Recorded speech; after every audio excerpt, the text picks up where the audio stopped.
Assalamualaikum warahmatullahi wabarakatuh. Apa kabar semuanya? Sehat dong, jangan sakit-sakit. Wah, senang sekali ya ketemu lagi di kelas IPA. Kali ini kita akan mempelajari materi mengenai struktur dan fungsi telinga pada manusia. Nah, adapun tujuan pembelajaran hari ini adalah menjelaskan struktur dan fungsi telinga pada manusia dan menjelaskan mekanisme proses mendengar pada manusia. Yuk, langsung saja kita mulai. Telinga adalah indera pendengaran yang peka terhadap rangsangan getaran bunyi. Pada proses mendengar, bunyi yang kita dengar adalah bunyi mempunyai frekuensi 20-20.000 Hz. Namun paling sensitif pada frekuensi 800 sampai 8500 Hz. Telinga kita terbagi atas 3 bagian, yaitu telinga luar, telinga tengah, dan telinga dalam. Yuk kita bahas satu persatu. Telinga luar ini terdiri dari daun telinga, lubang dan saluran pendengaran, serta gendang telinga yang disebut sebagai membran timfani. Sedangkan telinga tengah merupakan rongga berisi udara yang berhubungan dengan rongga mulut melalui saluran Eustachius yang berfungsi menjaga tekanan udara. Nah, pada telinga tengah ini terdapat 3 macam tulang pendengaran. Yang pertama ada tulang martil, tulang landasan, dan tulang sanggurdi. Selanjutnya masuk ke telinga dalam. Telinga dalam terdiri dari koklea yang dikenal sebagai rumah siput dan 3 saluran setengah lingkaran. Koklea sendiri berisi cairan limfa dan di dalamnya terdapat ujung-ujung saraf. Koklea berhubungan dengan telinga tengah yaitu dengan tingkap oval dan tingkap bundar.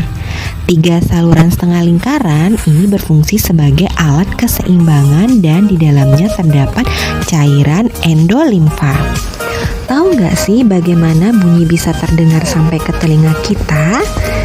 Proses mendengar dimulai dari adanya gelombang suara atau bunyi yang ditangkap oleh daun telinga, lalu masuk ke lubang atau saluran telinga, sehingga menyebabkan gendang telinga bergetar. Getaran akan dilanjutkan ke telinga tengah yang terdiri dari tulang martil, landasan, dan sanggurdi. Kemudian dilanjutkan ke telinga bagian dalam melalui membran jendela oval ke dalam koklea atau yang dikenal sebagai rumah siput. Di bagian koklea atau rumah siput ini terdapat organ korti yang berisi cairan sel-sel rambut yang sangat peka dan akan bergerak ketika ada getaran di dalam koklea. Getaran tersebut akan merangsang ujung saraf pendengaran lalu menuju ke otak.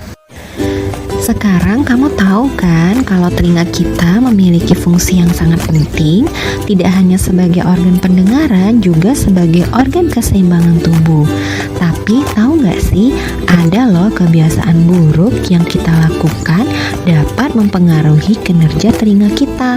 Misalnya saja, membersihkan telinga menggunakan cotton bud dengan cara yang salah, atau sering mendengarin musik dengan volume yang keras, atau memasukkan barang kotor ke telinga dan sebagainya.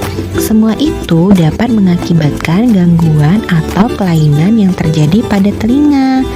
Nah, adapun gangguan yang dapat terjadi pada telinga kita adalah otosklerosis, yaitu kelainan pada tulang sanggurdi. Ada juga otitis, infeksi pada telinga, atau bisa jadi lubang pada gendang telinga kita mengalami radang kronis disertai keluarnya nanah. Dan yang terakhir, tuli yang dapat disebabkan karena adanya gangguan pada saraf-saraf pendengaran. Nah, untuk itu jaga kesehatan telinga kita ya. Baiklah, sekian dulu untuk kali ini. Sampai jumpa di materi berikutnya. Wassalamualaikum warahmatullahi wabarakatuh.